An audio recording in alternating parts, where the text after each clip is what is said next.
before anything else. My thoughts go out to everyone affected, to the victims, to the families, to the people who witnessed it, to a city forced to carry something it never asked for. Sydney stopped. Not slowly, not gently.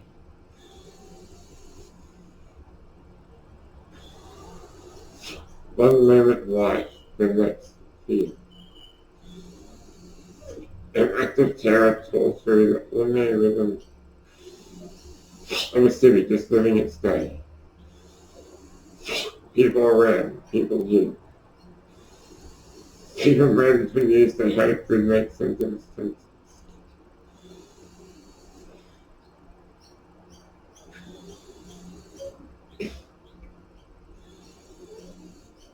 Moments like that do something dangerous. They don't just hurt bodies. They attack trust. They try to turn neighbor against neighbor. They try to convince us the world is smaller, colder, and more divided than it really is.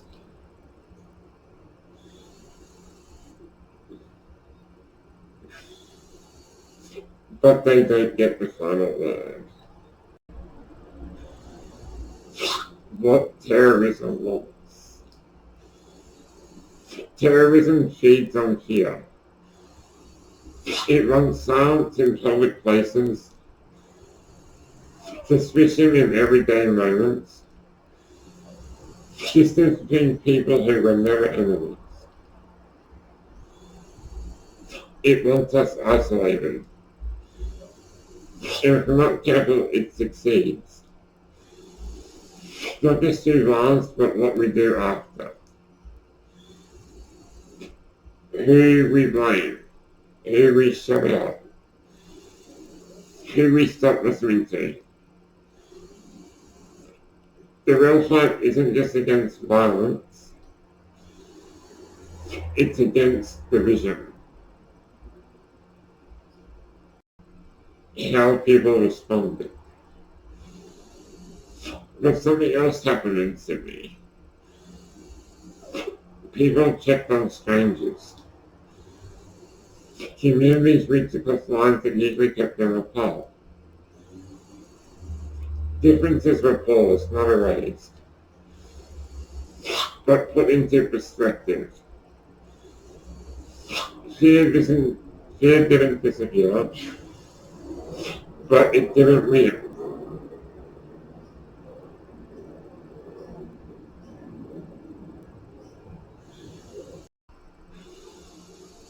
Metal was built for moments like this. Metal was never about pretending the world is safe. It was born in uncertainty, forged in anger, grief, and instability. Metal doesn't deny darkness. It stares straight at it and refuses to face it alone. That's why metal connects people who've never met. That's why it pulls strangers into the same room and you something real to share. If anything else feels fragile, metal reminds us we're not isolated. We're just standing too far apart. The pit as a model for society. From the outside, a mosh pit looks violent. But inside, it's trust in motion. You fall, you're lifted. You're hurt, it stops. You're overwhelmed, space is made. No questions, no conditions. That's not chaos, that's community. It provides something important. Intensity doesn't have to mean hatred. Strength doesn't require cruelty. Those rules don't apply to shows. they apply to life. No borders and heavy music. Metal ignores borders. Different languages, different beliefs, different histories. Same pulse. A riff doesn't ask where you're from. A scream doesn't care how you pray. A crowd doesn't determine sameness.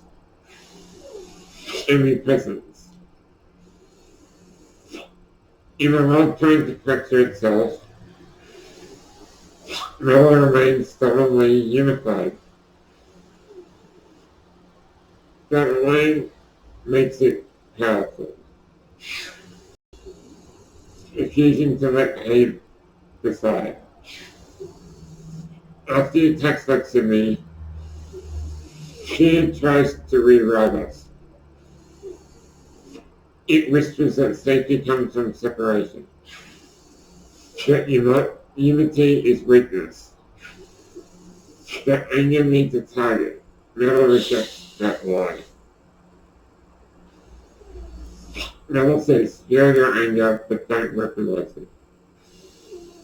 Acknowledge pain, but don't pass on it. Unity isn't passive, it's defiant. Why this matters now? We are living in loud, unstable times.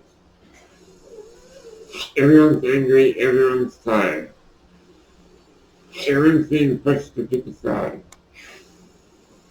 Earl offers another option. Not silence, not denial. Connection. It gives people somewhere to belong without asking them to become someone else. That matters especially now. Rather than fear. Terrorism tries to shrink the world. Metal expands it by pulling us together, by reminding us we're stronger in numbers, by refusing to let fear dictate who we stand beside. Jimmy reminded us how fragile life can be. Metal reminds us how powerful unity can be.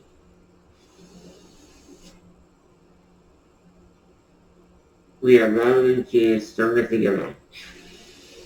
And no esoteric gets to take that away.